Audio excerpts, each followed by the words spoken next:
but anybody Yeah. else? Sounds good to me also.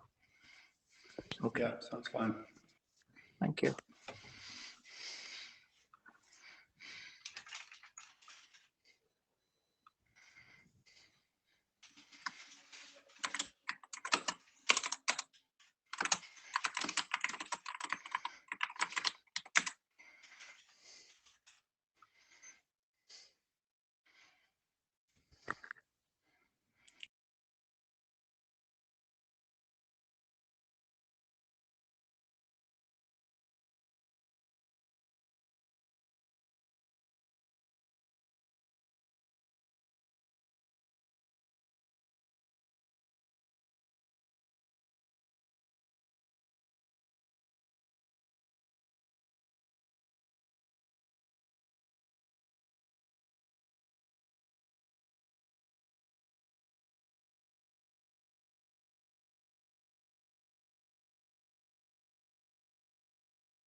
All right. Looks like it's 1 after the hour, so we'll kick this off. My name is Tim. Benno, you can kick off the next slide. Benno's running the slides. Suzanne's going to keep us all on track time-wise, I hope. She does a great job on that. So we're the chairs. Warren is our overlord. So now that he's here, we can start. And Paul Hoffman's taking minutes. I did put the agenda in the Etherpad, even though he doesn't use it. But if folks want to actually drop comments in there about things they said to make sure it's captured correctly, please, you're free to do so, and we can integrate all that. That's the fancy stuff we do. So next slide, sir. This is the note well about paying attention to IETF policies, et cetera, et cetera. By this point in the week, most people are pretty familiar with it. So please, but if you're not, please take a read on it. And next slide. We also have a new slide, this thanks to Wes, on the Code of Conduct Guidelines, 7154. We feel these are pretty straightforward. And please reach out to the chairs if you feel things aren't being addressed in the way you feel it's should be, or Warren, right? We're here for you. So don't feel afraid to reach out and sort of express opinions about this. Thanks. We can go to the next slide now. So some notes from the chairs. Just a quick heads up about the NomCon feedback is still open. So please go in there and make your opinions known. They will welcome it. We will welcome it. It's a good thing. There's some folks in DNSOP pretty regularly that are running for a few positions. So, we always like that. On another note, Kim Davies has a document about moving some stuff in int.int to historic. And I think this has been socialized in DNSOP, but also through the OARC list. And Warren's offered to AD sponsor it. If you all want to take a read at it, and it's pretty straightforward, it's simple, clean, straightforward, we should be in good shape. But thanks, Kim, for working on that. He also promised to publish the zone after he's got all this cleaned up. So I like that. I don't know what, but I like that. That we haven't actually adopted work in a while. And we've talked about this, and Warren's talked about this with us, and we had some ideas, but then it was like, maybe we should just have a poll and have the working group sort of chime in on this, because, everybody loves a good poll, right? So we're putting something together probably in the next week or so. And we've had good success with our focus interims, feedback from the authors as well as other folks. And so we're going to continue doing that on, just 1 or 2 documents, and do an hour, 1 or 2 documents to really get people sort of thinking about that. So if you've got a document that's adopted and you'd like to sort of sign up for one, just drop us a note. We will reach out to folks, but if you want to sort of push yourself to the head of the list, a good email to us kind of move us along, I think. So thanks. Next slide. And this is just some, Warren's like, let's put the pretty picture back in there. So we put the pretty picture from last time about the active working group documents and what people feel is important or not important. So there you go. We've got you a pretty picture, and we think it's pretty good. So next slide. And also as a follow-up from some of the working group poll from July, 2 of the documents that were really suggested by the folks were the DNSSEC bootstrapping and the DNSSEC automation, which are both going to be discussed, and we both think are very, we would love to see the working group sort of coalesce around some of that. And also on some of the new work being suggested is the 8109 biz, which I believe we felt like we wanted to adopt at one point, and we sort of lost it in the shuffle. So we're guilty. The chairs are guilty of that, or I'm guilty of that. And I think what will happen is, once we start adopting work, the biz documents will filter up to the top first. Is probably the correct way to say that. And Warren can sort of speak on that if he wants to, any way, shape, or form. So next slide. What else are we talking about here? So some document updates. We've got 2 documents in the RFC status. 7816 biz, it's in the editor thing, but they've assigned a number. I consider it done. So that's really great. And thanks to the authors for sort of getting all the work involved on that. Thanks. And on the next slide, we've got 3 other documents that, one in the editor queue, I had consideration, and then 2 that are going through the IHG evaluation, and they both are getting lots of good comments and feedback, and those are being moved along as well in a very, process sort of way. So those things are happening, and that's great. Thanks for the authors on sort of following up on a lot of those. And also almost done, we feel, when we were sort of discussing this week, glue is not optional. I think there's 1 or 2 outstanding, there's like 1 outstanding item, and once we sort of clear some of that up, I think we're ready for that one, as well as avoid fragmentation. I think there's some editorial work we want to help on sort of clearing some of the fragmentation bits up, and also catalog zones, which Willem will talk about tomorrow due to his timing. Fields is basically done as well. They've had some good hackathon results as well. Also, the feedback from the interim on DNS error reporting, Roy's got some great feedback, and he's working to integrate all that. And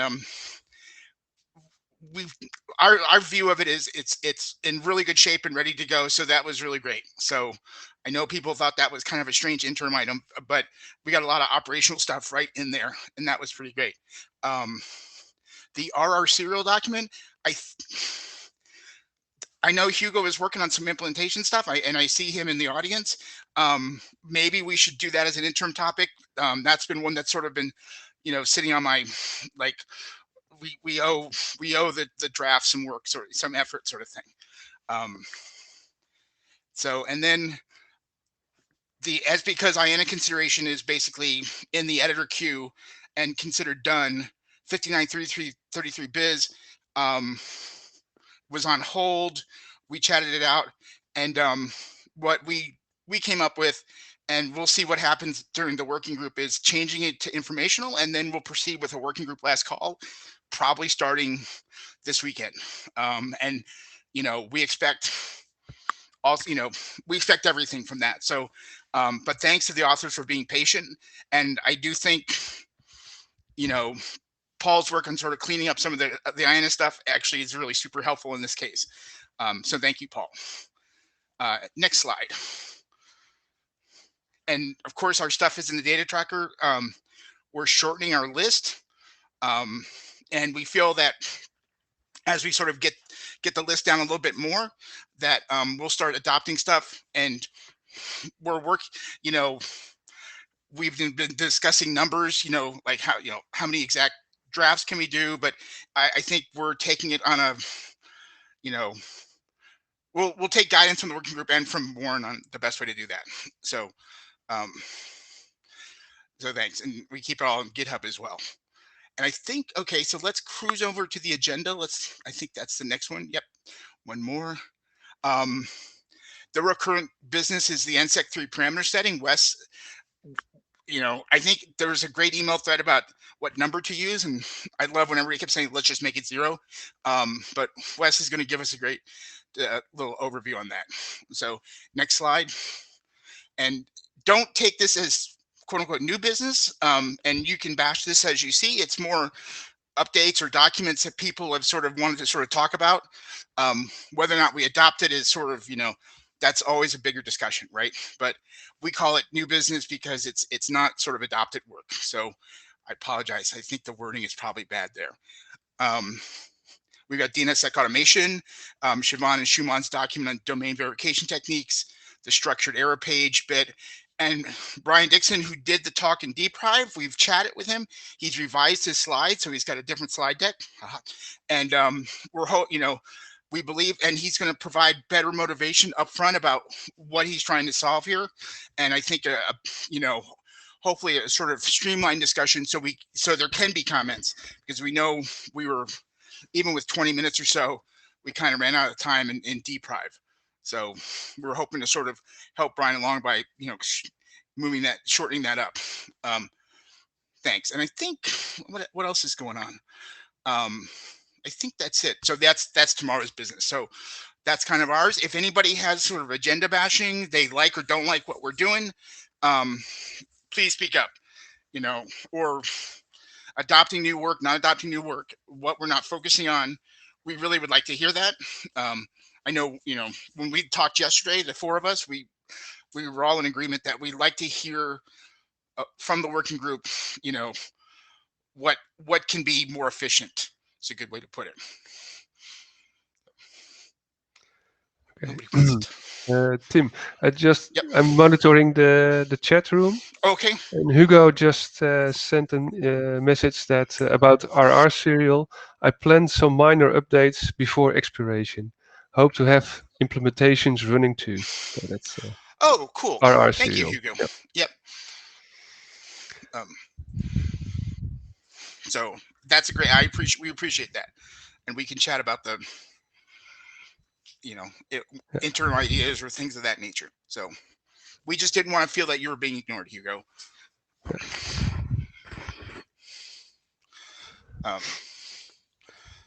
So yeah. Okay. Then I think I'm done, unless people want to raise their voice, which I welcome them to do. Otherwise, we can move along to Mr. Hardiger. Yes. I will stop sharing. Yes. Thank you, Wes. Wes, do you want to run your slides yourself, or shall I run them for you? Yeah, no, it's okay. I can do them.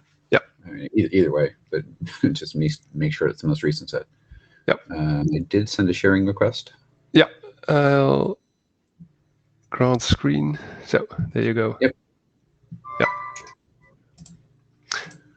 Okay. So I hope everybody else doesn't have a headache like I do. So if I feel if I sound weird, that's probably why. This is the DNSSEC IETF DNSOP NSEC3 iterations draft by myself and Victor Duchovny. I pulled it out of the oven. I poked a toothpick in it. It is so close to being ready to serve. So really, we're down to like one point, which is what we'll discuss today. But just as a reminder, the current, the point of the draft is to say things like use NSEC if you can. You should, ideally use 0 as a iterations count, and use assault only if you're going to change it. And this is the current draft table of what validators and stuff should do. I'm not going to go over it because we're going to change it today. Victor, in his massive scanning of over 12 million domains that have NSEC3 deployed. Actually, that's an increase from the last time he measured, which was the last time I reported in July. So now there's 12,000, and you can see the fractions of the number of zones that are at various different values of iteration counts on the left-hand side. I did put, the 5 nines in bold. So, I mean, the good news is for 500, we're at 5 nines under that. But even then, you can see that there is a decent fall off, and even 99% of NSEC3 zones in the world today are under 20 or equal to 20. There is a break at 0 and 1, and I think 0 and 1 is one of the most confusion points. I didn't put 1 on the slide, but there's a decent jump from 0 to 1. And like most people think, oh, well, I want 1 iteration. Well, no, for 1 iteration, you actually have to set a value of 0, and I think that's confused people. So the remaining outstanding question is, what should we set as the lower limit for validators and zone owners to actually use? The previous draft had 150. The current draft has 100. And then, as a mail message I put on the DNSOP list the other day, was trying to see discussion around, okay, well, what could we do? Recently, 4 implementations, have said they've, in their announcement text, have said that, they're capping it at 150. Since the discussion the other day, 2 more have promised to go down to 100. And Benno, you might want to mute your mic. You have a little bit of background feeding. Excuses. Yep, no problem. So this is the final slide. And so this is what I think, if I summarize the conversation in the past week for DNSOP on the mailing list, where we ended up. So the important thing to note is, 1, most DNSOP participants really want 0. It's just a question of whether we can state that or not. So I think, I was out walking around the other day and I said, the right way to handle this was should, mays, musts, and that type of stuff. And then multiple people actually started saying the same thing on the mailing list, so that actually works well. So I think this is what we might want to say. And so what I really want to hear from today is people that disagree with anything on this slide. So to read it out, you should use, validators should treat iterations greater than 0 as insecure. And that is a bold change from where we are, right? You may treat, iterations of 1 as, you actually may, that second line is wrong. It should be, you may treat iterations of 1 and you may want to validate it. And don't treat it as insecure, because of that one number that is out and so prevalent, that only 7% of the existing zones out there are using 0. You must treat iterations greater than 100 as insecure, and you may treat iterations greater than 500 as serve fail. And remember, that was something that we decided as an optional thing. People don't have to do it. They can just continue treating things as insecure, and some implementations, may want to return serve fail if they want to be a little more aggressive and really yelling at people that don't do that. And then, for the zone owner side of things, whether you're an operator that's managing a zone on behalf of somebody else, or whether you're actually controlling the iterations yourself, you should use an iterations count of 0, and you must use an iterations count of less than or equal to 100, which again matches the must up here. So these 2 values should always stay in lockstep. So what I am done talking, and we may get 15 minutes back if nobody has issues with this particular proposal. But of course we have people with issues with this particular proposal, so we'll start with Victor.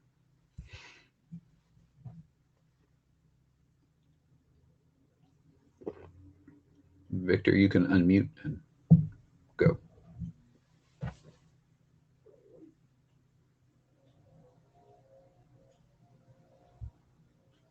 While we're waiting for Victor, Ted, do you want to try? Ted Lemon, Ted. Thanks for doing this. It's really great work, and I totally support it. I do have one question, which is the choice of insecure versus, so the text actually says insecure, but I'm wondering if there's a difference in behavior that might be appropriate for a validating stub resolver as opposed to a validating caching resolver. And I don't actually know the answer to this, but like my instinct is that the stub resolver should treat an iteration of greater than 100 essentially as an attack and punish it by failing to resolve the result. In other words, it should treat it as bogus rather than as insecure, because insecure isn't really accurate. But that's just my my instinctual reaction. I don't know that that's the correct reaction. I'm just curious what you think of that. Well, that's a good question. So we should hear from other people. My gut reaction on splitting what type of resolver it is, leads to problems and camels and things like that. We should just have everything do the same. The reason for doing insecure versus serve fail essentially, or failing to resolve at all, is it actually matches what NSEC 3 does today. So the NSEC 3 draft says if you're using something greater than 4096, I mean the values are just huge. Just treat it as insecure. So there's precedence for that is really what it came down to. And you're still trying to do the end goal of helping actually do a resolution, even if you can't prove that. And remember, this is for proof of non-existence, right? So you'd still return an NX domain. You just wouldn't, be able to verify it. Right. Thanks. Victor, do you want to try again? Figured out where the unmute is. There we go. All right. So a couple of things. One, I don't know if everybody realizes, but when we treat high iteration counts as insecure, the entire zone essentially becomes insecure. It's not just the negative answers. It's that because one can then forge delegations. Every answer in the zone is then subject to man-in-the-middle attack. If you get an answer with a valid signature, sure, you can trust it, but you might have gotten an unsigned answer and trusted that instead.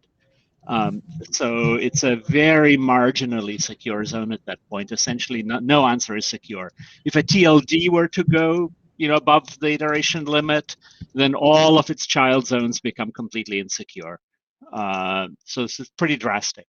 The other comment is, in terms of the gap between insecure and serve-fail, serve-fail does have the advantage that it preserves the security of the zone, right? They don't ever go insecure, all right? If they screw up, they get to find out about it and then ideally fix it. So it would be ideally nice to keep that range small, maybe even not have insecure fallback. But of course, in practice, if on the ground, not enough domains get the message, and some people, are happy enough to operate in this gray zone where they think they're secure, but they're not. Rather than serve-fail, we can, let them be that way. So I don't know what the answer is, but just for clarity, insecure is very insecure. You have no security once you're over the limits. Thanks for the clarifications, Victor. Jim? Chairs, you might want to cut the queue or decide when you want to do that based on time. I'm not watching time. Jim? Thanks, Wes. I hope you can hear me now. I was having problems earlier today. Yep, you're good. Great stuff. I pretty much agree with what Ted was saying before. I think we probably need to look at the validation side as not having this flag as insecure middle ground. In my view, either a zone is secure or it's not secure. And I think it's better to return serve-fail if the number of iterations is too high. And also the point that Victor was just making about the potential for denial of service attacks or spoofing attacks if a zone is accidentally marked as insecure and it's not quite there. So I would prefer not to do this insecure middle ground and just take a very binary view of it. Either the zone is secure or it's not. There's nothing in between. Okay, so you essentially want serve-fail for greater than 0 or 1, correct? Yes. Okay. Okay. We'll go on. Ralph?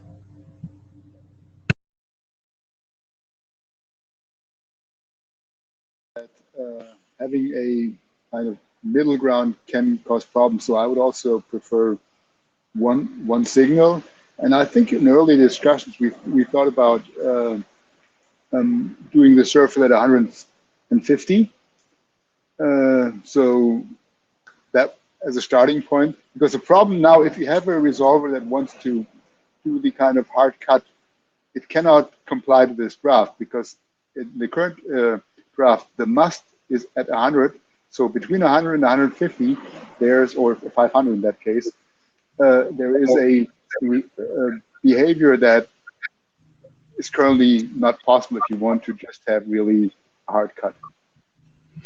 Thanks. You actually bring up another point that I meant to mention, which I haven't, which is that there was discussion on the list that we should produce this RFC with the goal being 0. I think there's general consensus around that.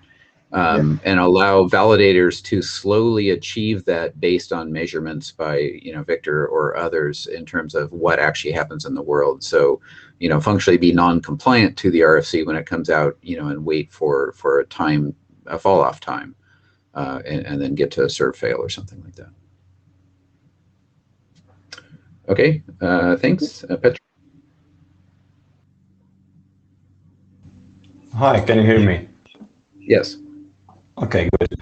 I was the one who was proposing to specify the goal and let people slowly approach that goal. And I think that for the zone owners, the RFC should be just must less than 1 or 0 or 1 or something like that, because that's the only interoperable value in the long term. And I don't think it's useful to update the RFC in a year or two. So I think that we should be very strict for zone owners, and we can be much more relaxed in the specification for the validators, because we don't even need to specify the value for validators. It can be just think about the value before you release your software and do your measurements. Because for validators, it's basically impossible to prescribe the value because it's changing all the time. But for zone owners, we can specify what they has to do to be interoperable in the long term. In my view, we don't need to refine the details. Okay. Does it make any sense? Yeah, it does. Thanks. Do you have an opinion on the serve fail aspect of whether it should be a low value or something like it is now, with whether insecure or not is? Yeah, I'm afraid it is same story, because right now we cannot do serve fail above certain point, but it will change over time. So again, I would just describe for validators what needs to be considered when the validator vendor is setting the thresholds. But I don't think we have to specify the values in the draft actually, because we can describe the logic that, well, if you the current prevalence of iteration values, you will see distribution, and then make up your mind, and these are the consequences of your decisions. I mean, if we describe that the insecure means actually insecure for everything, not just for the NX domain, and that the serve fail has better security properties, then I think it's enough in the draft for the validator vendors to decide. Okay. All right. Thank you. All right, chairs. I will take all that input and do something with it. I think there will certainly be more comments on the list. So. Okay. Thank you, Wes. Yeah. So indeed, speaking now as an implementer, I agree with Petter. Also for and also I want to know that in the serve fail behavior is new. The other are caps on iterations. The serve fail is new, and I think we will follow the drafts and the RFC, and also of course thank you, Victor, for measuring the current state of the number of NSEC iterations being used by operators. Okay. I want to go to the next presentation. Let's see, where are we here? That's Ulrich or Schumann? Ulrich, there you are. What do you want? You want to run the slides? You can ask to run the slides. There's a new option here. There we are. Yeah. Granted. Can you hear me actually? Yes. Good. I have intermittent failures, so I have actually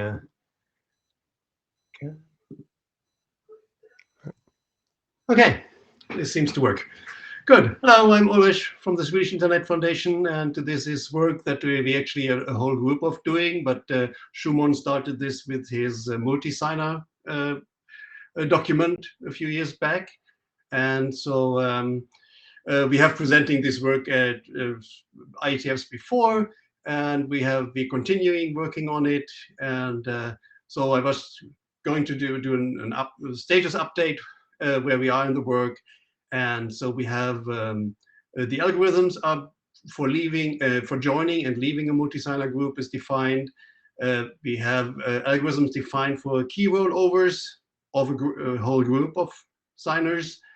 We are working on a controller software that can orchestrate the whole multi-signer setup, joining, leaving, algorithm rollover or key rollovers. And one of the missing pieces for this to be really automated is that the parent zone would have to support CSync. And this is actually what we have been doing at the Swedish Internet Foundation. We are implementing CSync scanning. We started with CDS, CDNS key scanning last month, and we will start with CSync scanning hopefully next month before Christmas. And let's see. We can with this, yes. Okay, so what do we have left to do? Obviously, we have written up all the algorithms, but we have not made real-world verification, and we'll do this with our software implementation, and we hope to do this between this IETF and the next one. And then we will have to make more stringent timing definitions. There's a lot of dependencies on TTLs and timeouts, and I think we need to be a bit more stringent on what these timing definitions are. And I think that is my part. Let's see. Yes. Okay. Yes, and so this was added by Schumann, but I think I can speak to this too. Okay, if you're following the ICANN process, there is a DNSSEC day, basically, the ICANN meetings, and there is a small, on the DNSSEC day, there is a DNSSEC automation panel that Steve Crocker has been running together with Schumann, and there's a lot of work around DNSSEC automation. There was a workshop of the RSEC, the committee of ICANN, about DNSSEC automation. So there's a lot of movement around this. And I think, yeah, so there's this work that is really looked at in other places. And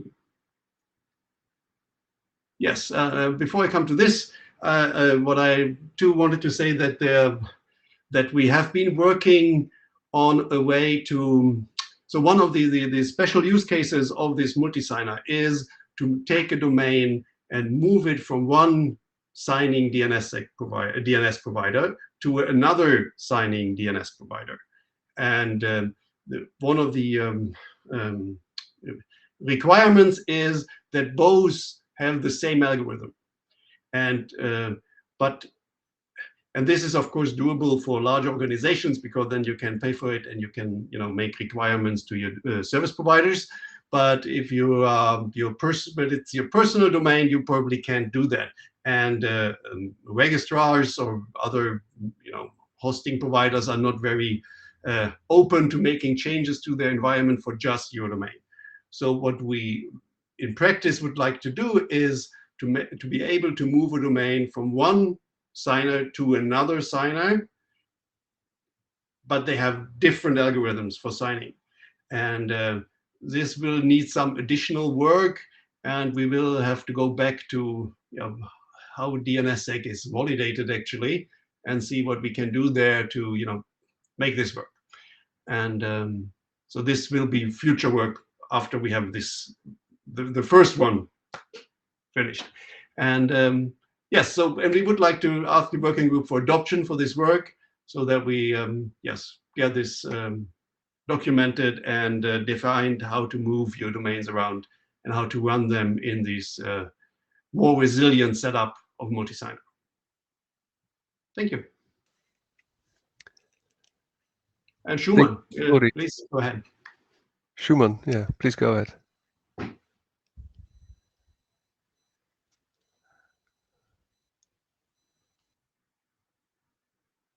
You're muted, Schumann? Can't hear you. Can you hear me now? Yeah. Okay, great. Sorry, I had to click an extra button. So I just wanted to say that working on this draft has helped us to talk with implementers and managed DNS providers alike to implement the key management interfaces that allow multi-signer operation to work smoothly. And that in turn helps us solve the inter-provider handoff smoothly as well. So we think there's good benefit to the operational DNS community generally, so we would encourage the working group to consider adopting this draft. Thank you, Schumann.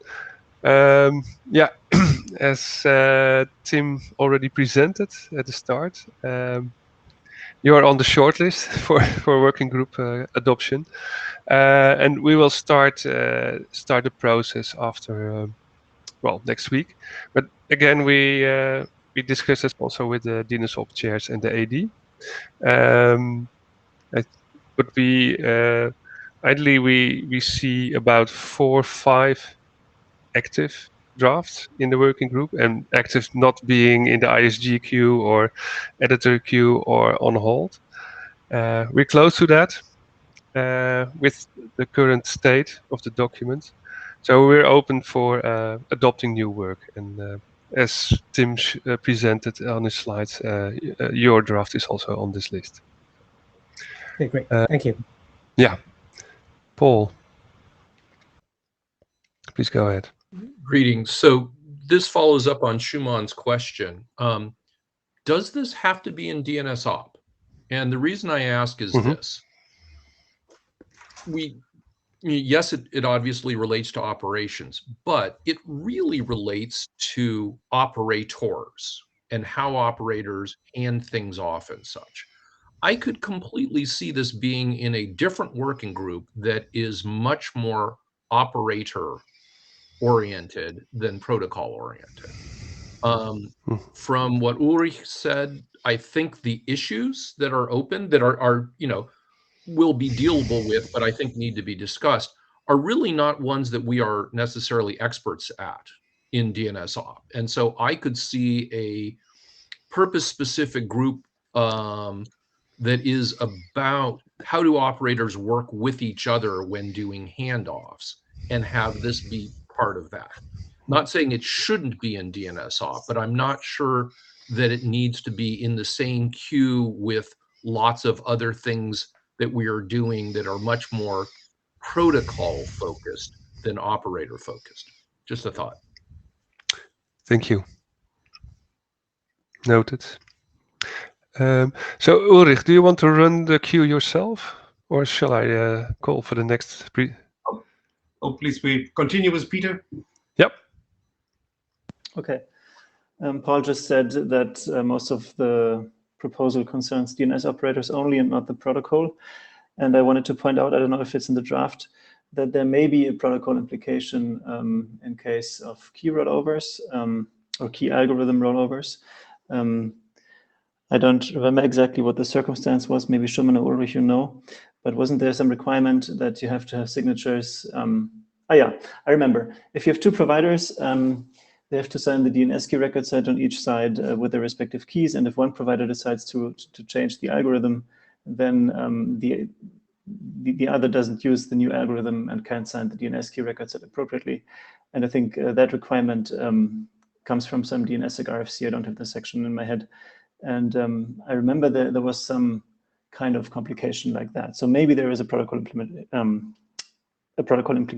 implication. Just putting it out there.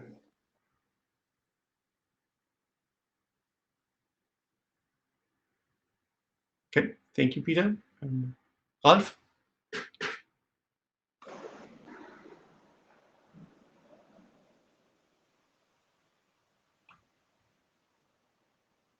Ralf Weber, would you? Okay, so there was a time when there was DNSX that cared for protocol and DNSOP that cared for operations. And then DNSOP started to do, well, we would do it all together. But I think that this is exactly the work that belongs in DNSOP, and I very much would encourage the work to take that work up and adopt the draft. Thank you, Ralph. And Victor? I also think that implementers of name servers, not necessarily operators, probably need to make software changes to support this work. And so exposure in this working group where the right people pay attention, I think, is appropriate. Thank you. Yes, to this point, I can say that, yes, we are doing this, we're implementing this controller software right now, and there is actually a quite complicated state machine in it to make this work. And what I can say is that it would be much easier to implement like a peer-to-peer version of it in a name server, because the name server already had, the signer already had the state of all the keys. But I mean, that is obviously a future development that we could talk after we actually have verified that this is working in the first place. Okay, I think that was the cue. Any other questions? We still have time for one. No. Okay, thank you, Ulrich and Schumann.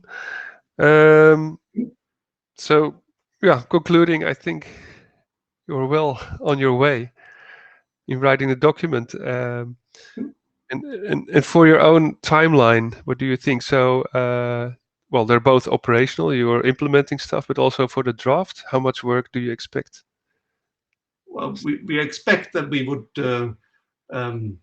have the implementation ready in the next months, and then we would run experiments before the next IETF so that we could, update the document with the remaining to-dos, and then depending on feedback from the working group, we hope that we're good to go. But I mean, there's always ifs, so there's always details.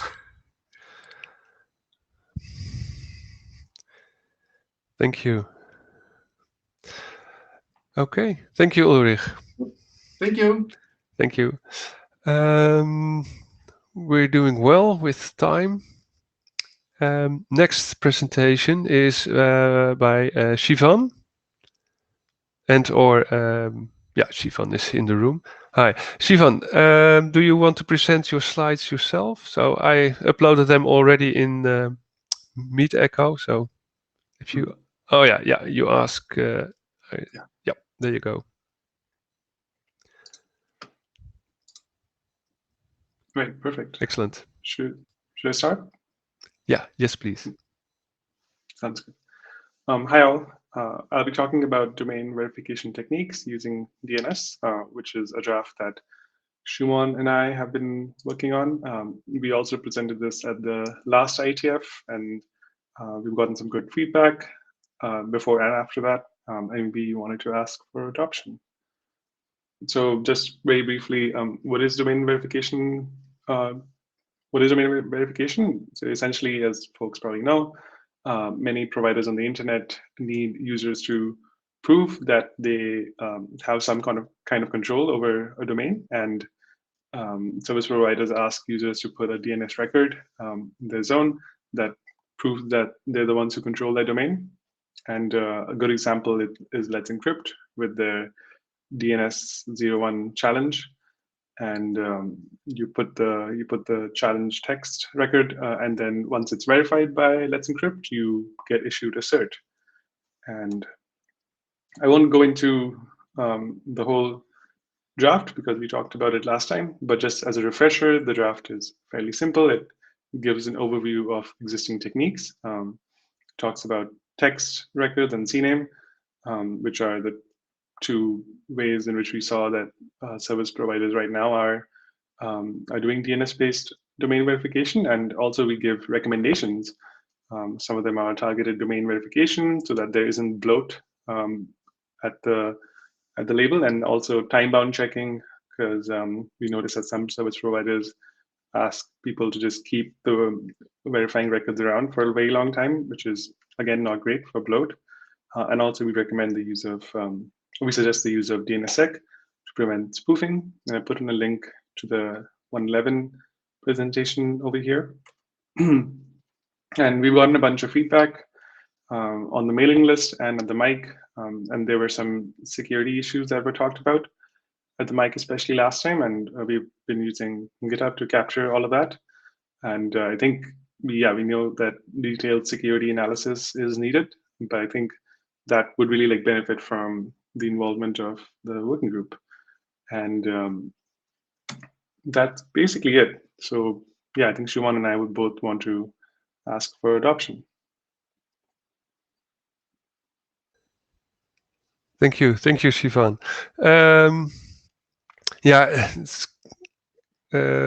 So first of all, let's see if there are any hands raised. No, there's no one in queue. Going once, going twice. Yeah, Paul, please go ahead.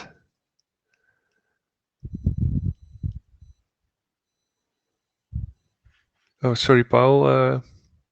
We can't hear you.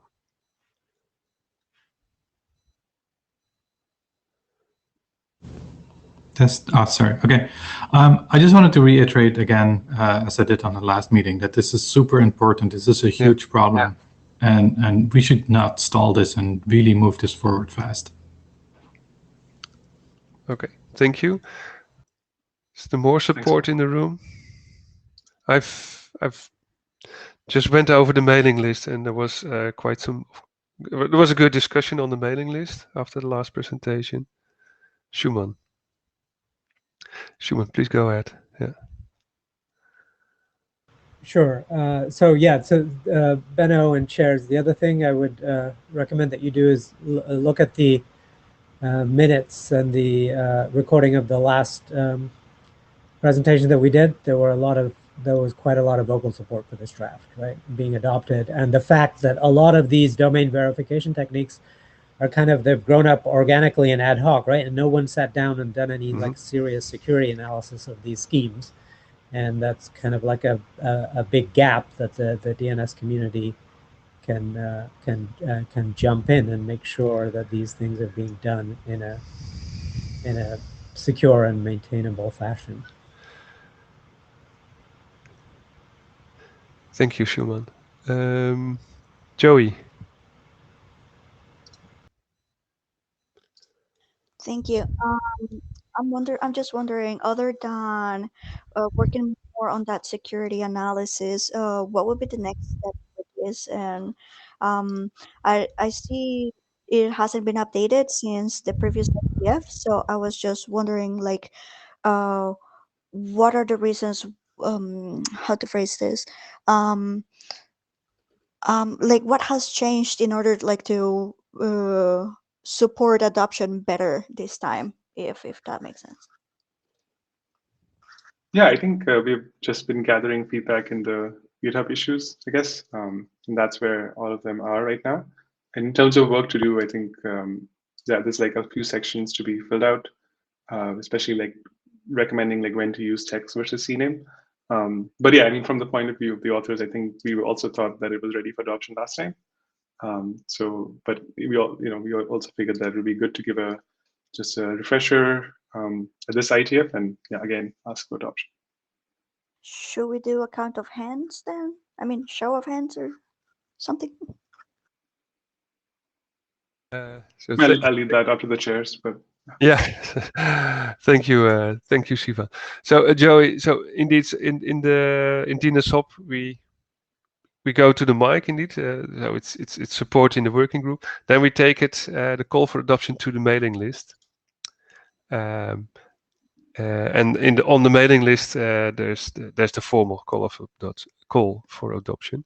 But again, as we are working on our backlog, and we're going a good, we did a good job in the past month. So we have to be cautious not to accept too many new drafts, because then we're in the same situation that there are too many active drafts and there's less focus. This is also a result of the previous discussions of the working group, not only the DNSOP chairs and the AD, but also the working group participants, that we need to focus our work. So it's not a qualitative how you say that? statement not to adopt or postpone. It's really managing workload. And we did hear you. We did hear the different participants about the importance of this work. And maybe I should give the word to Tim, maybe. And Brett, you're still in queue. So, but I want to. I was waiting for Brett first. So, unless he's done. Yeah. Okay. No. So definitely, the chairs will be in contact with Shivan and Shubhan. Also, making an indication how much work there is to be done on the document, but also for the working group, and plan the work. Yeah. Okay. Brett, please go ahead. Go ahead, Brett.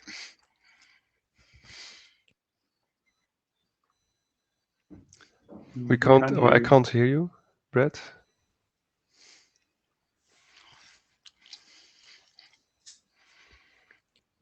No. I do. The mic's showing up, but it's so you maybe another button. I'll speak quickly, Brett, and then if you can figure that out in the short term, how's that? So, yeah. Okay, cool.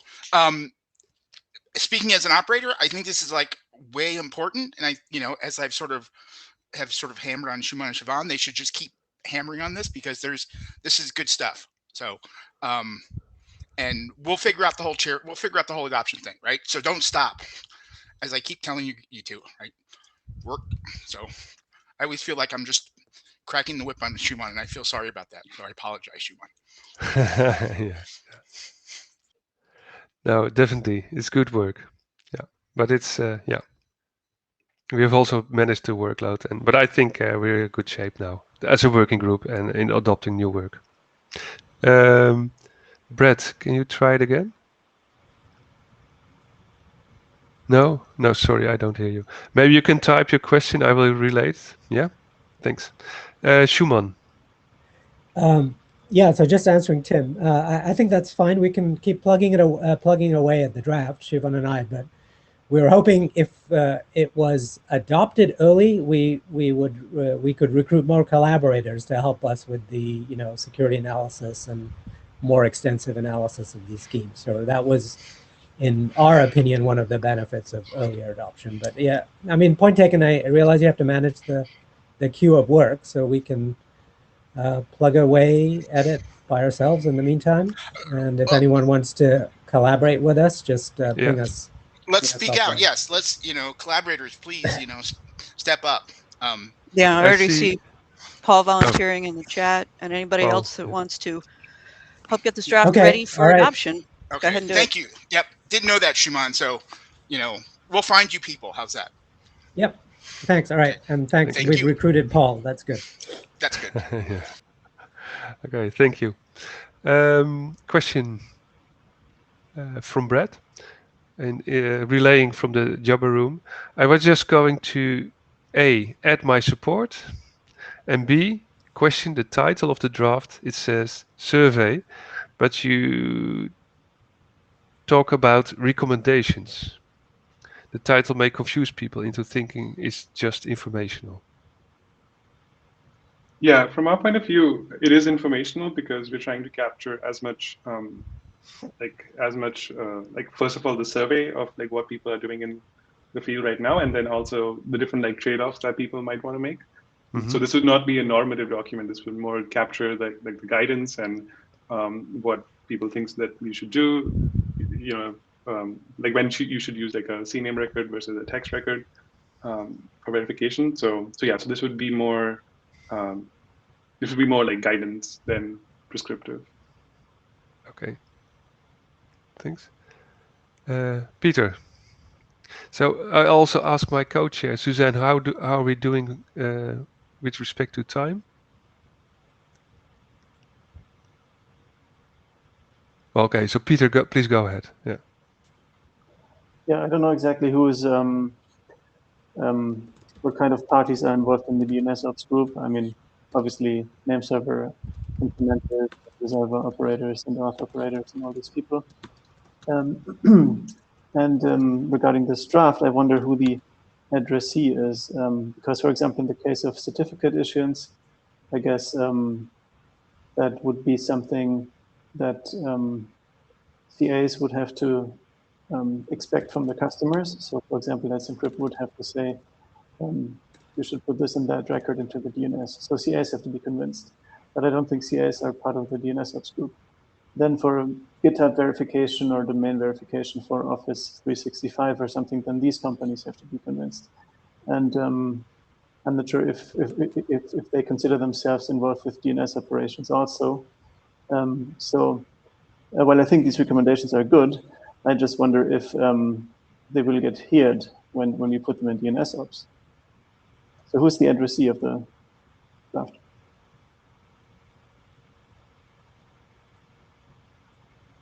Yeah, I think it is definitely like service providers for sure. And I think the idea is that a lot of folks have come up with like ways of doing domain verification that they kind of just, and we talked about this in the draft a little bit, like some of them extremely well formatted and some of them are just, just here put a string and they don't really talk about any requirements around that. So, and we think this happened because of the lack of guidance. And so I think the hope is that given like an IETF document, that'll help, so people can like point towards that and kind of use that when designing domain verification techniques or domain verification methods for their own services. Shimon, did you want to add to that?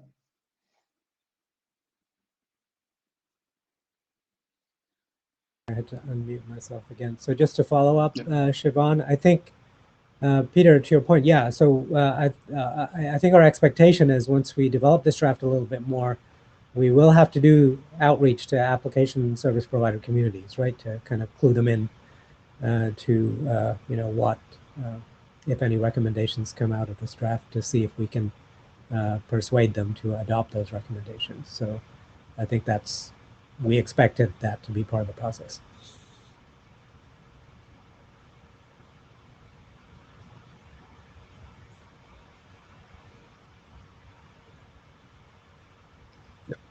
Thank you both. Any final words?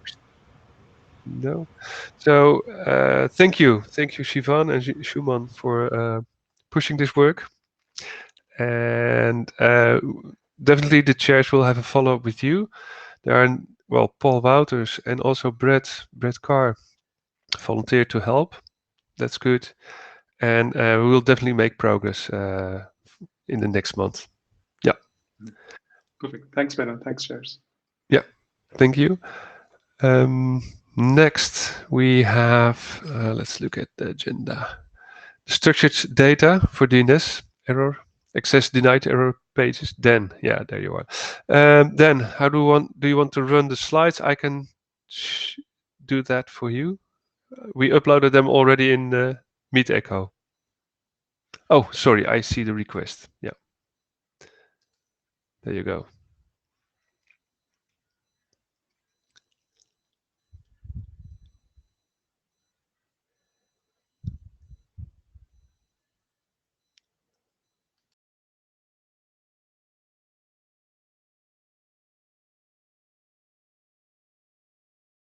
Can't hear you yet.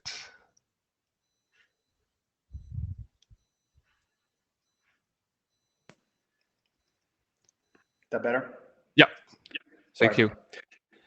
So my name is Dan Wing. I'm talking about structured DNS error page. So our purpose for this document is to provide some parsable data.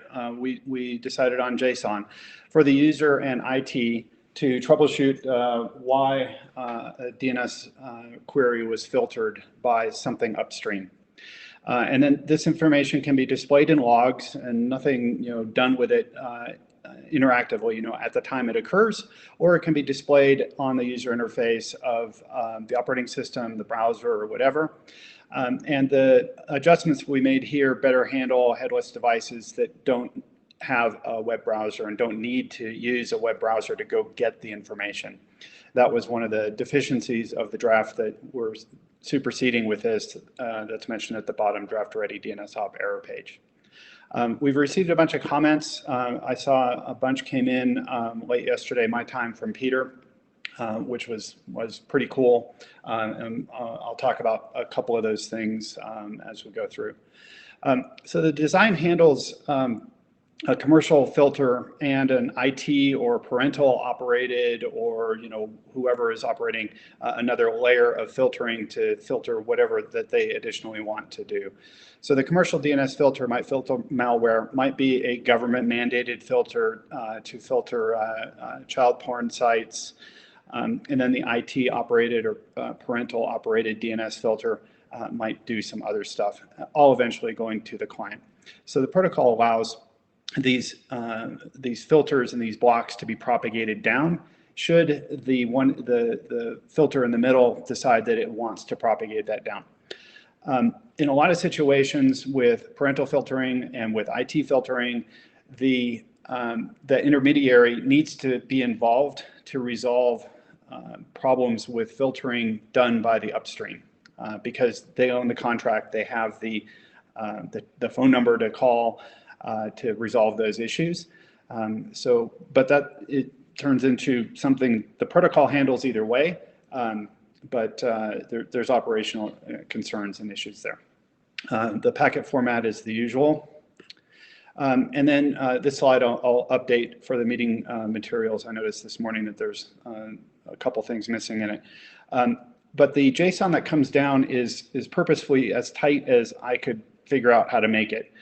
So the C colon is intended to have anything that the filter service wants to include to help it identify this filtered event. So this could be a timestamp like shown here.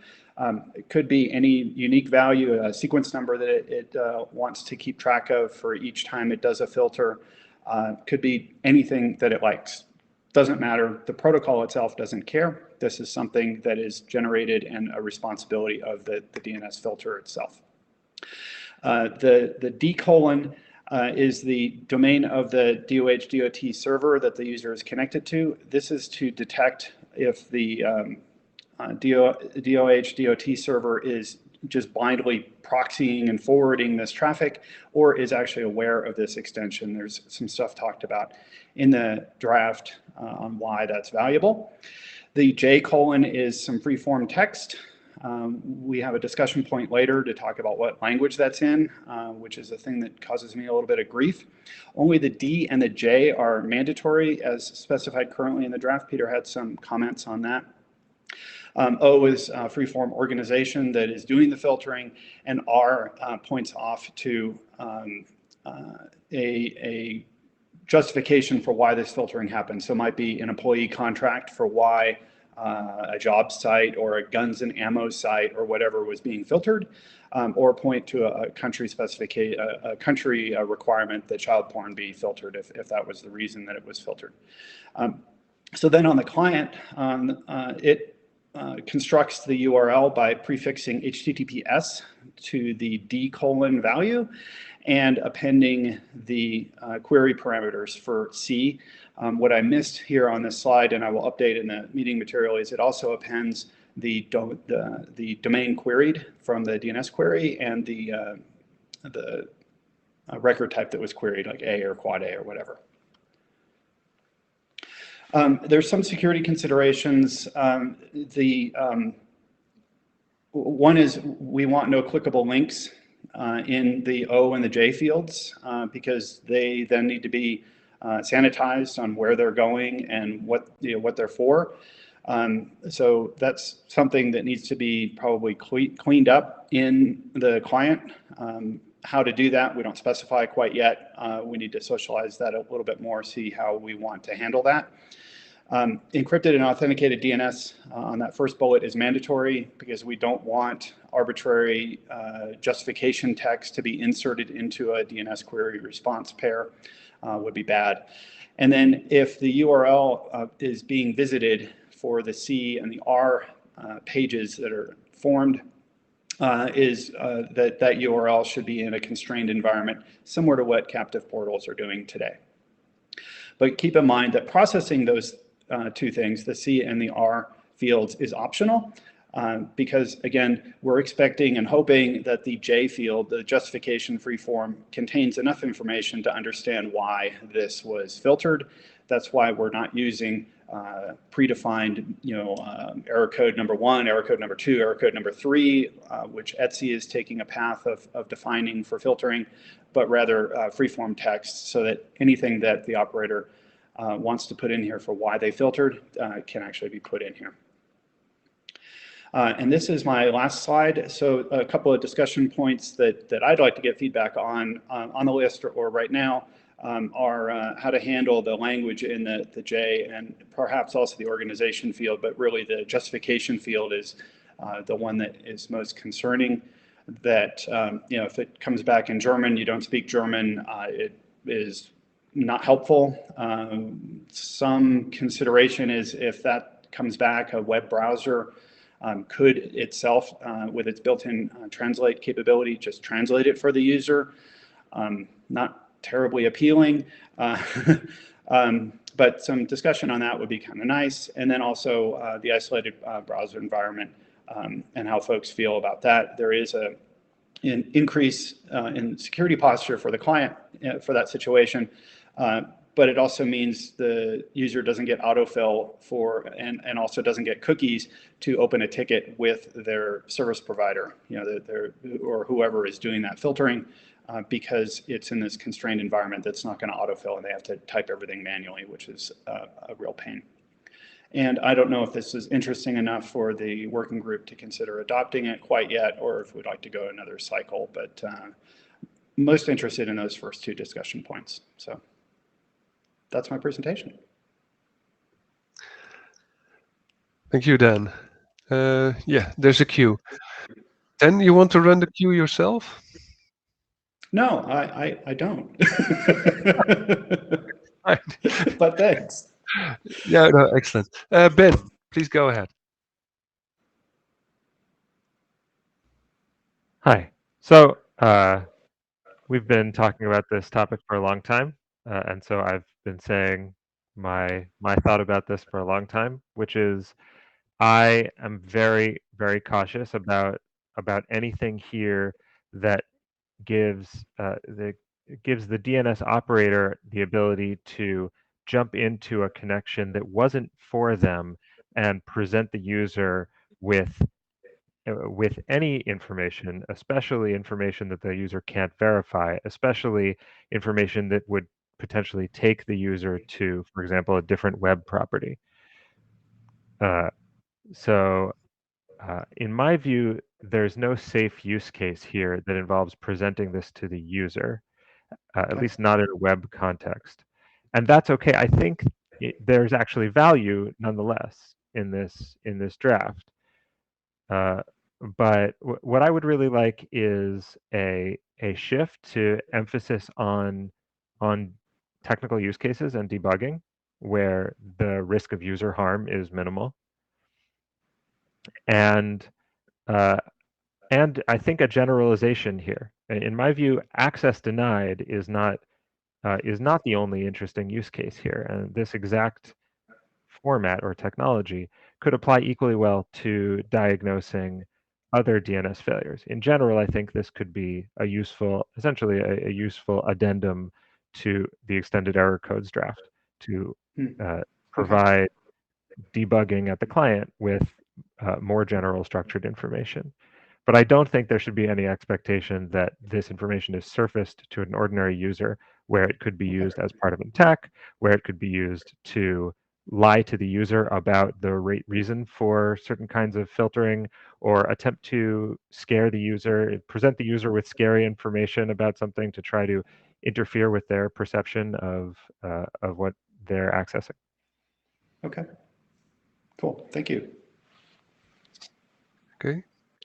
Next, Jonathan Reed. I take Ben's points. Like I said, we've been talking about this for a while. I have my views on it. I think there is a real use case here for debugging. I think there's a use case here for enterprises, particularly enterprise products, malware filtering, all of this stuff. And I think in a world in which I simply get an NX domain, I don't know whose problem that is. If I get an NX domain along with some indicator that that NX domain was intentional, or that or was fabricated or whatever, I think there's something in between DNSR codes and here we're going to go automatically load this URL for you. And I think this draft can talk about what that is. And I think that's the direction to go in. And I think it can provide guidance to IoT device creators and browsers and things like that. I take the point about attacks. I have a hard time envisioning an attack that says, I see what you were asking for, and something is telling you you're not allowed to have it. Doesn't give you a phone number, doesn't give you URL, doesn't give anything, just it's not just you, right? That is the signal that this conveys, and there's value in that, in my opinion. Okay. Cool, thanks. Thank you. Andrew Kempling. Hi. 2 points really. One, just to echo something that Petter said in the chat, which I'll read it out loud because it summed up what I was thinking, but more succinctly than I would have phrased it, which is bad sensors sort of do just fine without support for this draft already, whereas the draft supports good sensors who want to be transparent about what they block and why they block it to their users. And I think that's really the key here, to actually, for the well-behaved. I mean, sensors is a pejorative term, but whatever. And sort of notwithstanding that, there are valid reasons to block access to content. This actually gives visibility to that. And then second point, the current user experience is crap. Let's be honest. NX domain or a blank screen is pretty hopeless. I often remind people about RFC 8890. The internet is meant to be for end users. This document gives us an opportunity to actually make it a much better end user experience in enterprises with malware, etc. And I really think the problems have been exaggerated, and there's a really positive reason for going with this. Thank you. Thanks, Anne. Thank you. Next, Eric Orth. Hello, am I audible? Yes. Yes. Okay, great. So I think my opinion of this is it's, as far as ever showing such information in UI, I think Ben gave a pretty good description of why it's, I think, scary for pretty much any client to be able to show such information from the UI. If user types in HPS example.com and we stick something in the content pane that's not from example.com or from the browser itself, which is controlled, that's just a very scary security situation. I can't do anything with anywhere touching that without talking to a huge number of security consultants on our side and figuring out if there's any safe way we can do that. And at least in the old version of this, there were pure UI. It never rose to the priority level where I could even drive that and get enough opinions to even approach it. But as far as a pure debugging scenario, yeah, sure, it sounds very similar to EDE, which is something we could just stick in our debug logs and have available there for either us to debug stuff or for users to debug stuff. And the question then is if this is just filling a similar role to EDE of just making the information known that this is, this was blocked for this common reason. Are we getting enough value out of this compared to EDE to be worth pursuing and to be worth resolve or sending this information? If it's not, then I don't know if this is enough to do. So in the very least, I think we need more information on just how this ideally goes alongside EDE before anyone can really consider adopting and much less consider implementing anything along these lines. Okay, thanks. Thank you. Paul. So I'm busily typing minutes, and I found myself flinching at two people who spoke before me, which is why I'm speaking. The idea that you could use this protocol or any freaking protocol just in the enterprise space, but not over the whole internet, I mean, it's even scarier to me than I think this is scary for folks like Ben. I fully agree with the idea that you don't want to show users information that they could mistake as coming from a website. If they ask to go to a website and they're getting information from an intermediary DNS server, you got to make it super, super clear that this did not come from them. But I am even more frightened by the idea that people think, oh, we'll just use this in enterprise. And Dan, I know you've been on both sides of it's the whole internet or it's just enterprise. And I think, you know, with stuff you're doing at Citrix now, you're more on the just enterprise side. Do you feel that this could be safely scoped to just enterprise? No, I don't see a reason to scope it to just enterprise myself. Okay.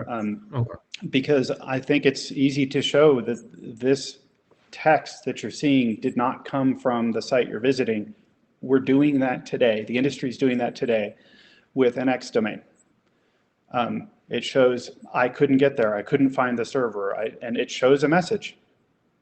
And I live with a use case where that doesn't work, where the person will say the website says this when it's very clearly what you just said, which was it was in fact Safari saying this. So yeah, I have some fears as well, particularly if you're not feeling that it should be limited to the enterprise. So just wanted to throw that in there. With bring your own device and taking my work computer to Starbucks, you know, which is an enterprise scenario and which isn't.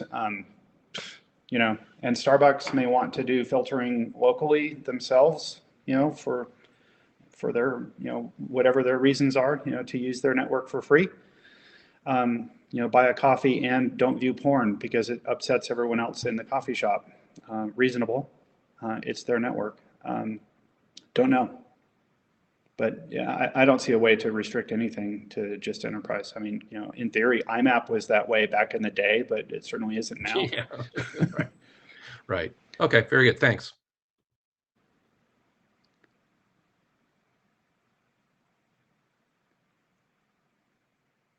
Thanks. Yeah, finally, Brian, please go ahead. Been following it too closely, but I'm thinking from the perspective of having looked at and even done stuff with RPZ in the past. One of the things about RPZ changing response codes is that it's incompatible with DNSSEC, for example. But if you, for example, had an RPZ response that is signed by the RPZ operator or whatever the source is, that creates a kind of a provenance on the response. That's something that might be a way of proving who actually did that, and you can then, as either the enterprise or the end user, decide whether you want to trust that or not, and it can be a comparison against do I treat this as a serve fail because I don't trust that source, or do I do trust that source and I'm just going to happily acknowledge the blockage? Anyway, that's my comment. Yeah. Yeah, we had the authors, we had a discussion on that for probably 45 minutes and decided to not go down that path. Partially because, you know, if the requirement to start to block, you know, starts off with you have to do DNSSEC, it gets scary fast. But yes, that would be a much more authoritative way of identifying who modified that record, and you know, or who created that record. Very much like how TLS fake certificates are done for TLS proxying. Okay. Thank you, Dan. I think you got enough feedback from the room. Yeah, that was great feedback. I appreciate it. Thanks for everyone's time and reading the draft and all that. That was great. Thanks. Okay, thank you. Then the final presentation is by Brian Dixon. We reserved about 30 minutes for the presentation. They're both It's a presentation of 4 documents, and the same, well, not the same presentation, but a similar presentation has been given by Brian at Deprive earlier today. And we decided to also allocate 30 minutes for Brian in DNSOP, because it both discusses DNSOP drafts and Deprive drafts. And to give context, Brian asked to present all the documents at once for the different venues, both Deprive and DNSOP. Good. Brian, are you ready? How do you want to run? Do you want to run the slides yourself from no, or I can do that? That'd be great. Yeah. Okay. Okay. And I know it's probably a little bit unusual, but could I invite Paul Hoffman to the mic first to give me some immediate feedback on the clarity of what the goals are, or what the use cases are? I'm not sure that I've done a good job of that, and if he can give a little bit of feedback as I go through this, that'd be great. Thanks. So what this is talking about is mostly a derivative from an initial draft on authenticated DNS over TLS to authoritative that I put together. And there are pieces of it that I pulled out that belonged maybe more appropriately in DNSOP or as little standalone elements in Deprive. The goal is to provide a complete package of implementation guidance or specifications to allow a resolver to talk to an authoritative, have the ability to establish an authenticated connection to the authoritative server with respect to a specific domain name that it wants to send queries about. And all of the stuff is about how to do the discovery and signaling, do it securely, do it in a way that's downgrade resistant. So next slide.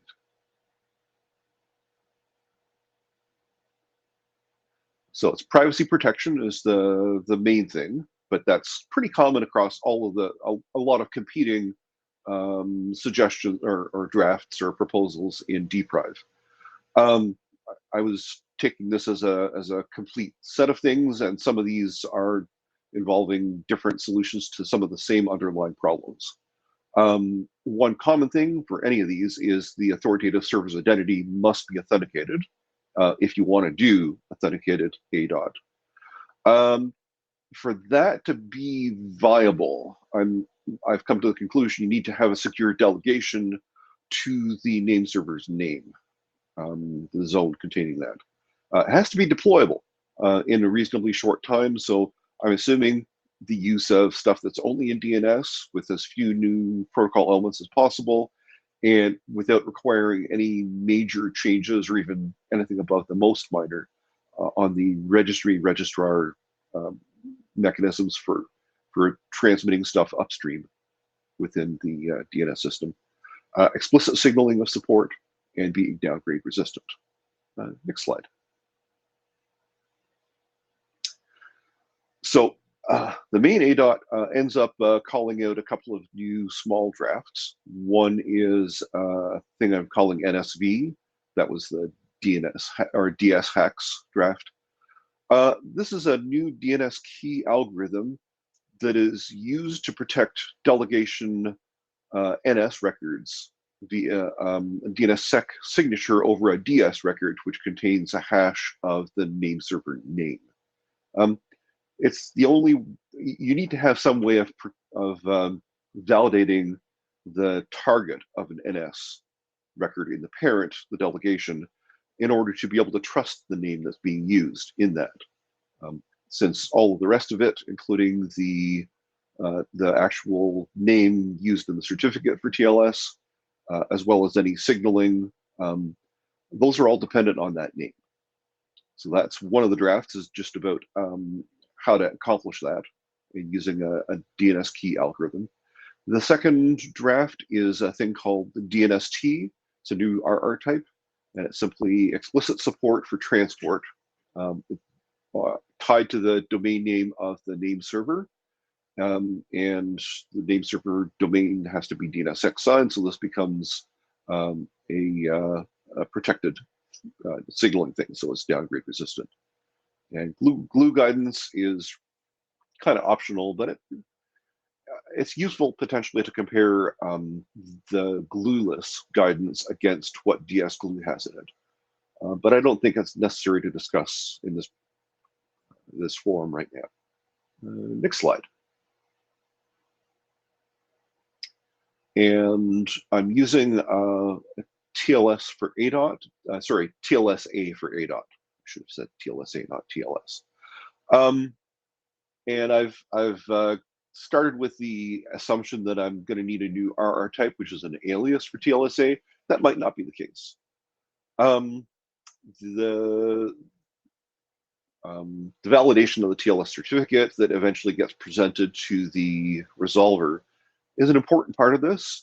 And I can see there's only really two good ways of doing that validation on a certificate, WebPKI or TLSA.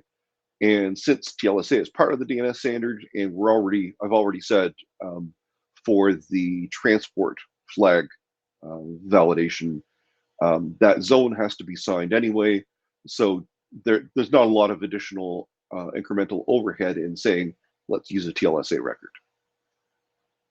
If you can validate the TLSA record, you're good to go.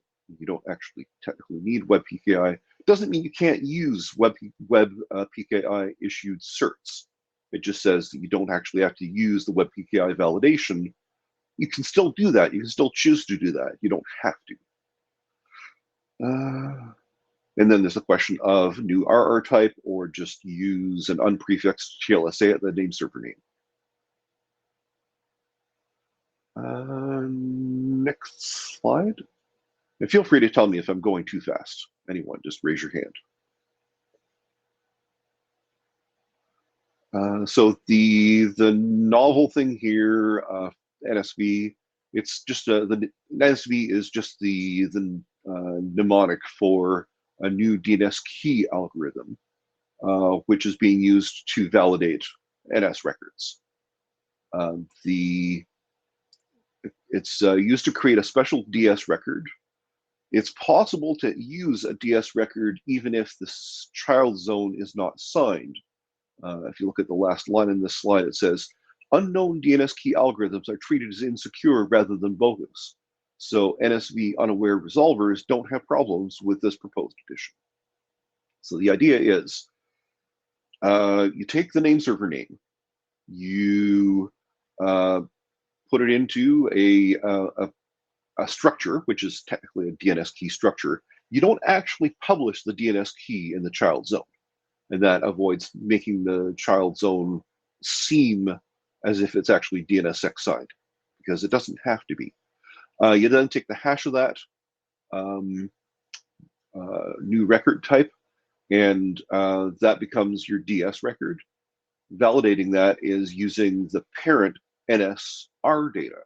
So wherever you got an NS record, the target name, which is the right-hand side of the NS record, is the name server name. You follow the same construction method. You take the name server name, you hash it as if it was a DNS key, and compare that against the DS. If it matches, you're good, and you can be reasonably assured that the NS record in the parent for the delegation has not been tampered with. And that's all this is. It's protecting the name server record from an on-path attacker by using DS record and the fact that the DS record is going to be signed in the parent zone. Next slide. DNST for signaling ADOT support. This is just a new record type that would be in the child zone at the name server's name. The record would simply consist of 3 flags that are either set or not set, and indicating support for each of the 3 different transport protocols that I put in the draft. UDP, which is obviously vanilla DNS, and TCP, vanilla DNS, and DOT, which is DNS over TLS to authority. it's using the same owner name. But what I'll point out is that name servers can have more than one name. So if you want to differentiate a name server usage case of having some of the zones that it serves being DOT supported and some other ones not, you give them different names and put in different DNST records, and they all resolve to the same address. And then it's a question of, based on the delegation, what the zone name is, do you try to, or do you want to use DOT or not? Or rather, has that's been explicitly signaled by the name server operator. It's not required to do this. I'm saying it's available as a mechanism.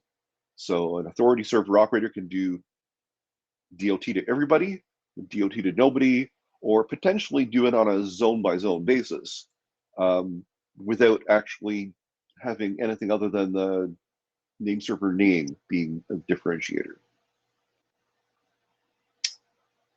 And then for DOT to be usable, the client has to validate that the zone is signed, the record is present, and the DOT flag is set. That covers that. Oh, and I point out that you can do some odd things that are not really going to be useful outside of the enterprise, but within an enterprise, you can actually set up zones that require DOT and don't support vanilla queries and answers, so that, for instance, the DNS authority server could actually be doing client cert validation to allow it to restrict who's allowed to actually do queries. It's kind of an odd edge case, but it's interesting. Next slide. All of this is about downgrade resistance. That's why the NSV algorithm DS hashes are DS hashes. In the parent zone, they're signed. Restrict the usage of NS to cases where if there's a corresponding DS, that the DS and the NS are in agreement. And the child records in the name server names zone, those are also this DNSX signed zone, so they're signed, and that gives you discovery is downgrade resistant, and certificate validation is protected by DNSSEC. So the worst that an on-path adversary can do is interfere with the connection, but not force a downgrade. Next slide. Yeah, there's some interesting things I was looking at to try and improve the efficiency in terms of the number of round trips. Once a cache is partly warm, not completely hot. For instance, a name server, name zone, having some of the records have already been resolved, but other ones are not. Is there a way to minimize the number of queries you need to do for a new name server in that zone? And these are just sort of semantic tricks using a couple of different label types and an opt-RR for allowing aggressive NSEC to be used. Probably worth not discussing it in depth here. It's probably worth reading in the draft. Next slide. And this is just explaining why I'm going down the road of it has to be DNSSEC and TLSA. It's so that the clients have the ability to validate using only DNS elements. If you don't require TLSA to be used, then clients can't validate using DANE and they're forced to use WebPKI. So I don't want that to be the case. That's why I'm saying it's got to be TLSA, and that means it has to be DNSSEC signed. That's for minimum operability. The resolvers have the option of not doing DNSSEC validation and of doing WebPKI validation if they wish. This isn't forcing the clients to do anything. It's making sure that if the clients want to do DANE validation, that they can. And the only things that actually have to be signed are the name server zones, the zones that contain the names of the name servers themselves. It's usable for privacy on unsigned zones. I'm not saying don't encourage DNSSEC. I'm saying it's optional. Next slide. Yeah, it's a work in progress. Hasn't had very much review because I didn't aggressively push it out earlier. I'm taking this on as one of many projects, and I'm trying to find good ways that are easy to implement and easy to deploy, the minimum amount of additional work for the specific things like DNST. It's such a small draft. I think it doesn't require much review. It could probably even go straight to working group last call with like only a few reviews and getting an early code point assigned so that implementations can be done. It's trivial. It's 3 flags. The NSV is probably a little bit more controversial. That I think is, if I'm not mistaken, that's sitting in dprive rather than DNSOP. And that's probably where the bulk of the discussion is going to happen, plus ADOT itself. Yeah, that's all I got.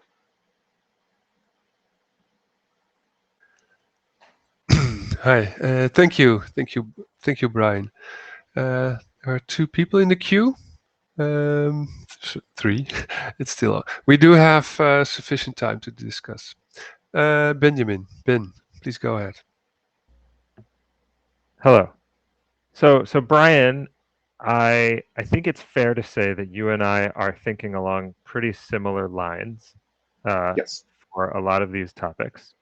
Yes. And I'm happy to have any pieces of these incorporated and merged as people see fit.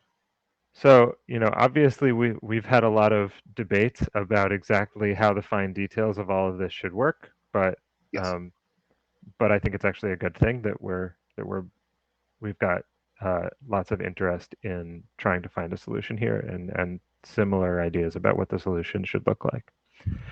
So, in the details, I have 2 thoughts. So, well, first, I don't think that we are ready to jump in and move forward with any of these proposals. I think there's a bunch of deep questions here that we're not just going to plow ahead. Oh, the parent proposals you're talking about, I think. Yeah.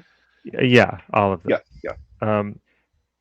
But for DNST specifically, so my view is, as I'm sure most people here know, but maybe not all, there is an adopted draft called Service Bindings for DNS in the ADD working group that specifies a way to signal the supported set of secure transports for a DNS server. That draft, so that draft is essentially, in my view, very similar to DNST. I would strongly prefer not to have 2 solutions there. The service bindings for DNS draft is not in last call. If you feel that there are changes you'd like to see in it, please take those to ADD and we can discuss whatever changes you want. If you think it should be a different RR type, I think ADD and that draft is the place to have that discussion. Okay, I haven't been following ADD for a long time, so I wasn't aware of that. So that's. But yeah, I actually did originally start with trying to do this using an SBC binding, but I found that I was using literally none of the value proposition of that, other than basically the flag signaling. So I basically did this as a shortcut to avoid having to make my draft long or to reference other things. And I wanted to minimize the amount needed to deploy. If somebody isn't already doing, for instance, HTTPS and hasn't already done any kind of service binding work, the reason I went with this simple flag mechanism is it's so lightweight to actually implement.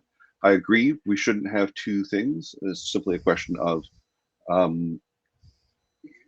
which is more expedient. Is there anything in the service binding things that actually add value that can't be done other ways and better ways? I think it's an offline discussion, but yeah, that I agree. Okay. The other thing I'll mention is that the glueless delegations, we're kind of in the wrong working group for this, but the glueless delegations raise a bunch of very tricky privacy questions, because as I understand it, to hit the performance targets that you're talking about, we essentially disable the ADOT mechanisms when we're chasing these glueless delegations. And so it's assumed that the queries involved in the glueless delegation process are no longer sensitive. I think that's only true if the child zone, if the NS in the child zone is not only out of bailiwick, the original NS record is not only out of bailiwick, but also itself non-sensitive. So if I have, company1.com and I have and I put my name servers under company1.net, they're out of bailiwick, but they're still disclosing the same piece of information potentially. So correct. Yes. I would like to see a little more discussion of that. I think it makes the system easier to reason about if we don't have to restrict ourselves to particular architectures like that. Yeah. Now, and again, I would point out that after having thought about it a bit more, the glueless is a recommendation, not a requirement. The only thing I think it actually ends up being a requirement is the bailiwick issue. I think is core to the whole thing.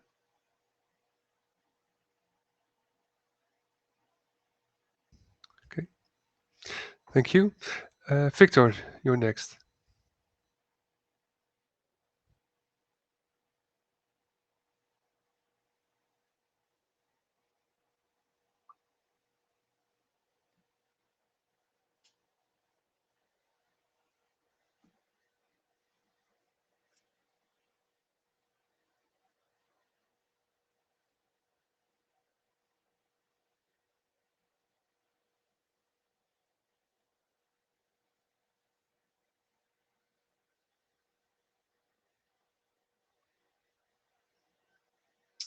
Yeah.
Okay.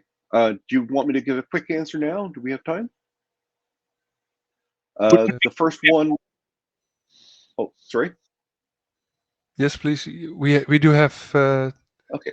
About 10, so on the 10 minutes. Yeah. On the first question, in my presentation, I think I skipped over this as a detail, but or maybe I removed it. It was in the other presentation. I'm not assuming that that even if you have transport security, that you can rely on that for data integrity.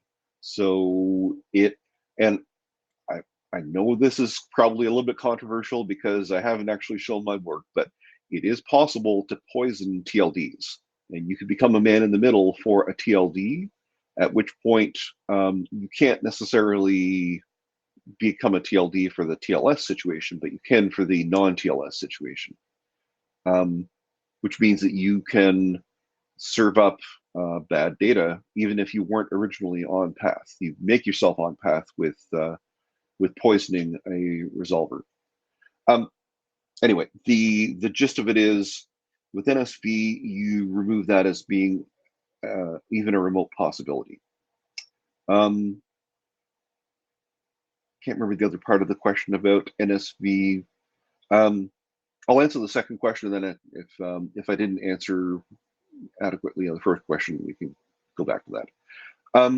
For the motivation for getting rid of the prefixes, it's mostly about the ability to get the signaling, and actually, I guess the TLSA part, it's only the DNST that matters for the signaling. The TLSA part could still be underneath the individual. I guess it's just to allow a more scalable population of a zone if you have the ability to do some kind of wildcard. And the only way to discover that you're able to use that wildcard is if the owner name happens to be the same, and you can see that in an NSEC record that shows that there is no TLSA record at that owner name. But that's mostly for optimizing the number of round trips on a warm cache, not hot but warm. Yeah, I think it's probably a thing to discuss on the mailing list more.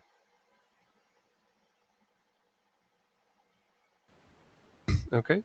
There. I just had a question for you about the NSV algorithm type for DS. Same question that I actually asked Ben in the DPRIVE meeting, which is, have you attempted to deploy this NSV algorithm to any parent zones that are significant? I mean, obviously you can run your own parent zone.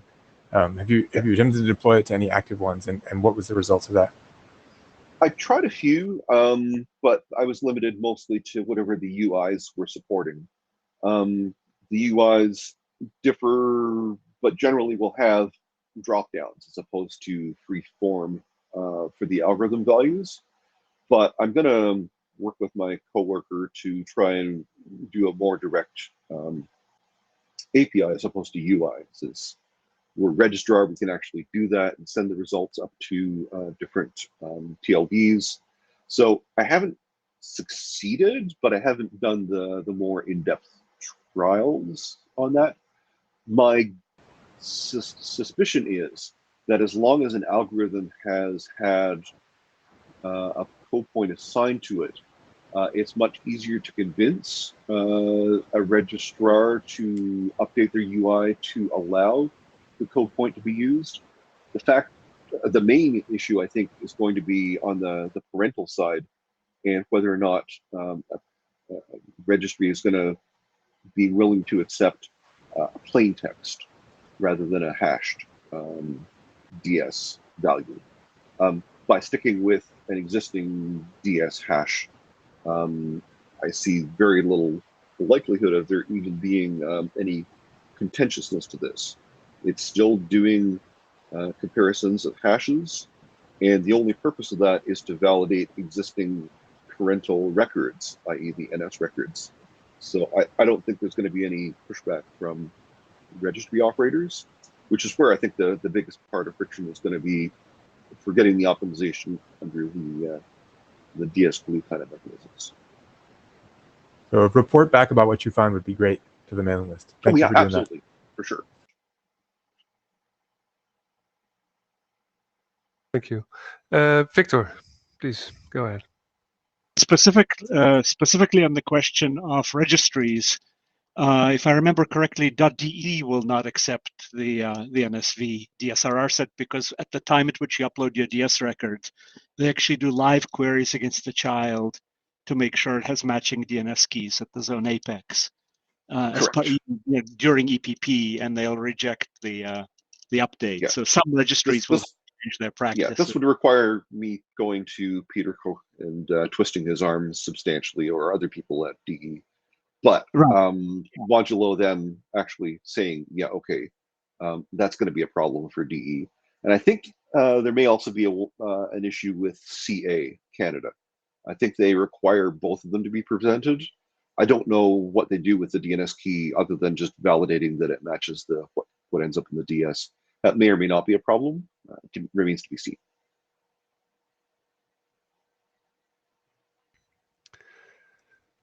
Okay. Thank you, Brian. Thank you, working group. You have enough directions and feedback, Brian, I think.